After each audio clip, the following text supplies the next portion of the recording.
2 ವರ್ಷದ ಹಿಂದೆ ಕರ್ನಾಟಕದ 2ನೇ ಅತಿ ದೊಡ್ಡ ಗೌರವವಾದ ಕರ್ನಾಟಕ ರಾಜ್ಯ ಪ್ರಶಸ್ತಿ ಕೂಡ ಕೊಟ್ಟರು ಹಾಸ್ಯ ಮಾಡಿದ್ದಕ್ಕಾಗಿ. ಇವತ್ತು ಇಲ್ಲಿ ನಿಮ್ಮ ಮುಂದೆ ಕೆಲವು ವಿಚಾರಗಳನ್ನು ಮಾತಾಡಿ ಬರುವಂತ ಒಂದು ಸೌಭಾಗ್ಯ ಮಾಡಿಕೊಟ್ರು ನನಗೆ. ದಯವಿಟ್ಟು ಯಾರ್ಯಾರಿಗೆ ಕೂತ್ಕೊಳ್ಳೋಕ್ಕಾಗತ್ತೆ ಕೂತ್ಕೊಂಡ್ಬಿಡಿ. ಬಹಳ ಜನ ಕೂತಿದ್ದೀರಿ, ಬಹಳ ಜನ ನಿಂತಿದ್ದಾರೆ. ನಾವ್ ಅನ್ಕೋಬಹುದು ನಿಂತ್ಕೊಂಡಿದಾರಪ್ಪ ಕಾಲ್ ನೋಯ್ತದೆ ಅಂತ.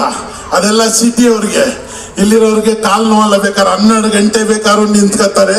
ನೋಡಿ, ಇಲ್ಲಿನ ಗಂಡು ಮಕ್ಕಳ ವಿಶೇಷತೆ ಏನು ಅಂದ್ರೆ ನೀವು ಹೇಳ್ತೀರಿ ಗಂಡು ಮಕ್ಕಳೆಲ್ಲ ಒಂಥರ ಆಡ್ತಾರೆ ಅದು ಯಾಕೆ ಹೆಂಗೆ ಅಂತ. ಗಂಡು ಮಕ್ಕಳ ವಿಶೇಷತೆ ಅಂದ್ರೆ ಹೆಣ್ಣು ಮಕ್ಕಳಿಗೆ ಕೂತ್ಕೊಳ್ಳೋಕೆ ಅವಕಾಶ ಮಾಡಿಕೊಟ್ಟು ತಾವುಗಳೆಲ್ಲ ಸೈಡಲ್ಲಿ ಹೋಗಿ ನಿಂತಿದ್ದಾರೆ ನೋಡಿ. ಅದಕ್ಕೆ ಹೇಳೋದು ಜೋರಾದ ಒಂದು ಚಪ್ಪಾಳಿ. ನಮ್ಮ ಗಂಡಸರು ಬರೀ ಹೆಣ್ಮಕ್ಳು ಅಂತಾರೆ. ಹುಡುಗರಿ ನೀವು ಗಂಡಸರ ಬಗ್ಗೆ ಹೇಳ್ತಾರೆ, ನೀವೇ ಒಂದು ಚಪ್ಪಾಳಿ ಹೊಡೀರಿ. ಎಂತ ಪುಣ್ಯವಂತ ಕುರ್ಚಿ ಇದ್ರು ನಾವು ನಿಂತ್ಕೊತೀವಿ, ಹೆಣ್ಮಕ್ಳೆಲ್ಲ ಕೂತ್ಕೊಳ್ತೀರಿ ಫಸ್ಟ್ ಅಂತ. ಅದೇ ರೀ ಇವರು ಇಷ್ಟೆಲ್ಲ ಮಾಡ್ತಾ ಇದ್ರೆ ನಮ್ಮ ಶಾಮ್ಯಾನದವರು ಜಲ್ದಿ ಬಿಚ್ತಾನೆ ಇಲ್ಲ. ಅಲ್ಲ ಪ್ಯಾಂಟ್ ಅಲ್ಲ ನಾನು ಹೇಳ್ತಾ ಇರೋದು, ಬರದೇ ಬಿಚ್ಚ್ರಿ ಅಂತ ಇರೋದು. ಅದಕ್ಕೆ ಈಗ ಸರಿ ನೋಡಿಲ್ಲಿ ವೀರ ಚೆನ್ನ ಬಂದ್ಬಿಟ್ರು ಕಂಬದ ಮೇಲಿಂದ ಹಾರ್ಕೊಂಡು. ಹನುಮಂತ ಎಲ್ಲಪ್ಪ ಅವರಿಂದ ಕಂಬದ ಮೇಲೆ ಅವ್ರು ನೋಡಿ ಅಲ್ಲಿ ಶಾಮ್ಯಾನದವ್ರಿಗೆ ಜ್ವರದ ಒಂದು ಚಪ್ಪಾಳಿ ಹೊಡಿರಿ ನೋಡ್ರಿ. ಒಂದೇ ಕಂಬಿ ಮೇಲೆ ಹೆಂಗ್ ಓಡಾಡ್ತಾವ್ರೆ. ಧನ್ಯವಾದಗಳು. ನಗ್ಬೇಕು, ನಗ್ತಾ ತ್ರಿಶೂಲ ರಾಕ್ಷಸನಿಗೆ.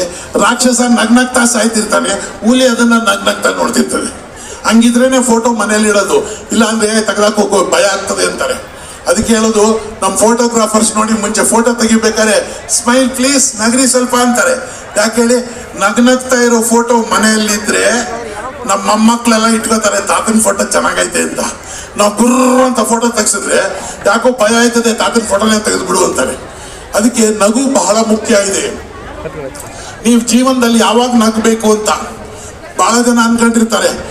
ಟಿವಿ ಸೀರಿಯಲ್ ನೋಡಿದಾಗ ನಗಬೇಕು, ಕಾಮಿಡಿ ಪ್ರೋಗ್ರಾಮ್ ನೋಡಿದಾಗ ನಗಬೇಕು, ಕಾಮಿಡಿ ಸಿನಿಮಾ ನೋಡಿದಾಗ ನಗಬೇಕು. ಇಲ್ಲ, ಬಹಳ ಮುಖ್ಯವಾಗಿ ನಗಬೇಕಾಗಿದ್ದೆಲ್ಲು ಅಂತ ಇವತ್ತು ನಾನು ಹೇಳ್ಕೊಡ್ತೀನಿ ನಿಮ್ಗೆ. ಎಲ್ಲಿ ನಗಬೇಕು ಅಂದ್ರೆ ಕಾಮಿಡಿ ನೋಡಿದಾಗೆಲ್ಲ ನಗೋದು. ವಯಸ್ಸಾದ ತಂದೆ ತಾಯಿಗಳಿಗೆ ಊಟ ಕೊಡಬೇಕಾದ್ರೆ ನಿಮ್ ಮುಖದ ಮೇಲೆ ಒಂದು ನಗು ಇರ್ಲಿ. ಯಾಕೆ ಅಂದ್ರೆ ಅವರು ತಟ್ಟೆಯಲ್ಲಿ ಏನಿದೆ ಅಂತ ನೋಡಲ್ಲ, ನಿಮ್ ಮುಖದಲ್ಲಿ ಏನ್ ಭಾವನೆ ಇದೆ ಅಂತ ನೋಡ್ತಾರೆ. ನಗ್ನಗ್ತಾ ತಂದೆ ತಾಯಿಗಳಿಗೆ ಊಟ ಕೊಡ್ಬೇಕು ಅಲ್ವಾ? ಯಾರು ಸಾಹುಕಾರು 50 ಕೋಟಿ ರೂಪಾಯಿ ಇಟ್ಟರೆ ಅವ್ನು ಸಾಹುಕಾರ ಅಲ್ಲ, 500 ಕೋಟಿ ಇಟ್ಟಿದ್ರು ಸಾಹುಕಾರ ಅಲ್ಲ, 5,000 ಕೋಟಿ ಇಟ್ಟರು ಅವ್ನು ಸಾಹುಕಾರ ಅಲ್ಲ. ನಿಜವಾದ ಸಾಹುಕಾರ ಯಾರು ಅಂದ್ರೆ ತನ್ನ ಹೆತ್ತ ತಂದೆ ತಾಯಿನ ತನ್ನ ಜೊತೆಲಿ ಇಟ್ಕೊಂಡು ಸಾಕ್ತಾನಲ್ಲ, ಅವನ್ಕಿಂತ ದೊಡ್ಡ ಸಾಹುಕಾರ ಈ ಪ್ರಪಂಚದಲ್ಲಿ ಯಾರು ಇಲ್ಲ. ತಂದೆ ತಾಯಿಗಳ ಜೊತೆ ಇರಬೇಕು, ಅದು ಜೀವನ. ಮಿಮಿಕ್ರಿ ದಯಾನಂದ್ ಅಂತ ಹೆಸರಿದೆ. ಕಾಮಿಡಿ ಮಾಡ್ತೀನಿ ಬಹಳಷ್ಟು. ನನಗೆ ಸ್ವಲ್ಪ ವಾಲ್ಯೂಮ್ ಕೊಡಿ ಸರ್, ಮಾನಿಟರ್ ವಾಲ್ಯೂಮ್ ಕಮ್ಮಿ ಇದೆ.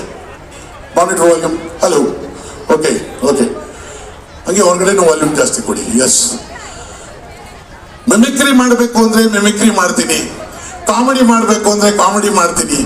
ಕಾಮಿಡಿ ಯಾರ ಬಗ್ಗೆ ಮಾಡಬೇಕು ಅಂದ್ರೆ ನಿಮ್ಮ ಬಗ್ಗೆನೇ ಮಾಡಬೇಕು. ಇವತ್ತು ನೋಡಿ ಎಲ್ಲರೂ ಬಂದವ್ರೆ, ಹೆಣ್ಮಕ್ಳೆಲ್ಲ ಬಂದಿದ್ದಾರೆ, ಕೂತ್ಕೊಳ್ತಾರೆ ಲಕ್ಷಣವಾಗಿ ಡ್ರೆಸ್ ಮಾಡ್ಕೊಂಡು, ಪೌಡರ್ ಗಿಡ್ರ್ ಹಾಕೊಂಡು, ಕುಂಕುಮ ಎಲ್ಲ ಇಟ್ಕೊಂಡು, ಒಳ್ಳೊಳ್ಳೆ ಸೀರೆ ಇಟ್ಕೊಂಡು ಎಲ್ಲ ಬಂದು ಕೂತವ್ರು ಹೆಣ್ಮಕ್ಳು. ಬಹಳ ಚೆನ್ನಾಗಿದ್ದಾರೆ ನೋಡಕ್ಕೆ.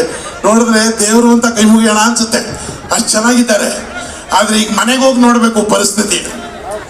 ಇವಾಗ ಅವ್ರ ಮನೆಗೆ ಹೋಗಿ ನೋಡಿ, ಬೀರು ತೆಗೆದ್ಬಿಟ್ಟು 5 ಬ್ಲೌಸು 20 ಸಾರಿ ಕಿತ್ತು ಹೊರಗಡೆ ಎಸ್ಬಿಟ್ಟಿರ್ತಾರೆ. ಮನೆ ಫುಲ್ ಗಲೀಜ್ ಆಗೋಗ್ಬಿಟ್ಟಿರ್ತದೆ. ಆಮೇಲೆ ಸಾಯಂಕಾಲ ಹೋಗ್ಬಿಟ್ಟು ಅಯ್ಯೋ ಇದೆಲ್ಲ ನಾನೇ ಎತ್ತಿಡ್ಬೇಕಾ ಅಂತ ಬೆಳಿಗ್ಗೆ ಎತ್ತಿ ಬೀರಿಲಿರೋ ಬಟ್ಟೆ ಗಿಟ್ಟೆ ಎಲ್ಲ ಆಚೆ ಹಾಕ್ಬಿಟ್ಟಿರ್ತಾರೆ. ಆದ್ರೂ ಬೇಜಾರಿಲ್ಲ, ಒಟ್ಟಿನಲ್ಲಿ ಲಕ್ಷಣವಾಗಿ ಬರ್ತಾರೆ. ಯಾಕೆ ಅಂದ್ರೆ ಹೆಣ್ಮಕ್ಳು ನೋಡಿ ಆಯುಷ್ ಜಾಸ್ತಿ, ವಯಸ್ಸಾಗಿರೋರು ನೋಡಿ ಗಂಡು ಮಕ್ಳು ಕಮ್ಮಿ ಇರ್ತಾರೆ. ಬಹಳ ವಯಸ್ಸಾದವ್ರು ಗಂಡು ಮಕ್ಳು ಕಮ್ಮಿ, ವಯಸ್ಸಾದ ಹೆಣ್ಮಕ್ಳು ನೋಡಿ ಬಹಳ ಸಿಗ್ತಾರೆ. ಯಾಕೆ ಅಂದ್ರೆ ಹೆಣ್ಮಕ್ಳು ಜಲ್ದಿ ಸಾಯಲ್ಲ. ಯಾಕೆ ಸಾಯಲ್ಲ ಅಂದ್ರೆ ಯಾವಾಗ ನೋಡಿದ್ರು ನಗ್ನಗ್ತಾ ಇರ್ತಾರೆ, ಮಾತಾಡ್ತಾ ಇರ್ತಾರೆ. ಕೈ ಕಾಲೇ ಬಾರೋ ಕೂತ್ಕೋ, ಎಲ್ಲಿ ನಿಲ್ಲೋಗಿದ್ದೆ ನೀನು, ಬಾ ಬಾ ಬಾ, ಹೌದಾ, ಏನ್ ಅಡಿಗೆ ಮಾಡಿದ್ದೆ ಮಾತಾಡ್ತಾ ಇರ್ತಾರೆ. ಅದರಿಂದ ದೇವರು ಆಯುಷ್ಯ ಜಾಸ್ತಿ ಮಾಡ್ತಾರೆ, ನರ ನಾಡಿ ಓಡಾಡ್ತಾ ಇರ್ತದೆ. ಅದೇ ಗಂಡು ಮಕ್ಕಳು ನೋಡಿ ಒಂದ್ಸತಿ ಹೋಗೇ ಬಿಟ್ಟಿರ್ತಾರೆ. ಅದಕ್ಕೆ ಹೆಣ್ಮಕ್ಳಿಗೆ ಆಯುಷ್ ಜಾಸ್ತಿ ಯಾವತ್ತು. ಹೆಣ್ಮಕ್ಳು ಯಾಕೆ ಅಂದ್ರೆ ಆಕ್ಷನ್ ಅಲ್ಲಿ ಇರ್ತಾರೆ.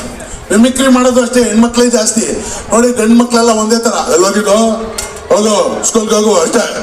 ಹೆಣ್ಮಕ್ಳು ಹಂಗಲ್ಲ, ಚಿಕ್ಕ ಮಗು ಹತ್ರನೇ ಬೇರೆ ಮಾತಾಡ್ತಾರೆ, ದೊಡ್ಡವ್ರ ಹತ್ರನೇ ಬೇರೆ ಮಾತಾಡ್ತಾರೆ, ವಯಸ್ಸಾದವ್ರ ಹತ್ರ ಏನು ಬಜ್ಜಿ ನಾ ಯಾವ್ದೇ ನೀನು ಅಯ್ಯೋ ಹೋಗು ಸ್ಕೂಲ್ಗೆ, ಸಾಯಂಕಾಲ ಜಲ್ದಿ ಬಂದ್ಬಿಡಿ ಮನೆಗೆ, ಎಷ್ಟು ತರ ಮಾತಾಡ್ತಾರೆ. ಅದಕ್ಕೆ ಹೇಳೋದು, ಜೀವನದಲ್ಲಿ ಹೆಣ್ಣು ಮಕ್ಕಳು ತಾಯಂದಿರಿಗೆ ಬಹಳಷ್ಟು ಗೌರವ ಕೊಡಬೇಕು. ನಮ್ಮ ನಾಡಿನಲ್ಲಿ ಯಾವ ದೇಶದಲ್ಲಿ ತಾಯಂದಿರಿಗೆ ಹೆಣ್ಣು ಮಕ್ಕಳಿಗೆ ಗೌರವ ಸಿಗುತ್ತೋ ಆ ದೇಶ ಇಡೀ ಪ್ರಪಂಚದಲ್ಲಿ ನಂಬರ್ 1 ಆಗುತ್ತೆ ಅಂತಾರೆ. ಅದಕ್ಕೆ ಹೆಣ್ಣು ಮಕ್ಕಳಿಗೆ ಗೌರವ ಕೊಡಬೇಕು ಅಂತ ಹೇಳ್ತಾ, ನಮ್ಮ ಮಾತಿನಲ್ಲಿ ಎಲ್ಲಿ ಹಾಸ್ಯ ಇದೆ, ನಾವು ನೀವು ಮಾತಾಡುವಾಗ ಎಲ್ಲ ಹಾಸ್ಯ ಇದೆ. ನಾವೆಲ್ಲ ಸುಮ್ಮನೆ ಮಾತಾಡ್ತೀವಿ, ನೋಡಿದ್ರೆ ನೀವು, ನಾವೆಲ್ಲ ಇಲ್ಲೇ ಬಂದಿದ್ದೀವಲ್ಲ, ಎಷ್ಟು ಸುಮ್ಮನೆ ಮಾತಾಡ್ತೀವಿ. ಯಾರು ಸುಮ್ಮನೆ ನಿಂತಿದೆ, ಏನ್ ಸಾರ್ ಸುಮ್ಮನೆ ನಿಂತ್ಕೊಂಡ್ಬಿಟ್ರೆ, ಸುಮ್ಮನೆ ನಿಂತವ್ನು ಯಾಕೆ ಸುಮ್ಮನೆ ನಿಂತಿದೆ ಅಂತ ಯಾಕೆ ಕೇಳ್ಬೇಕು.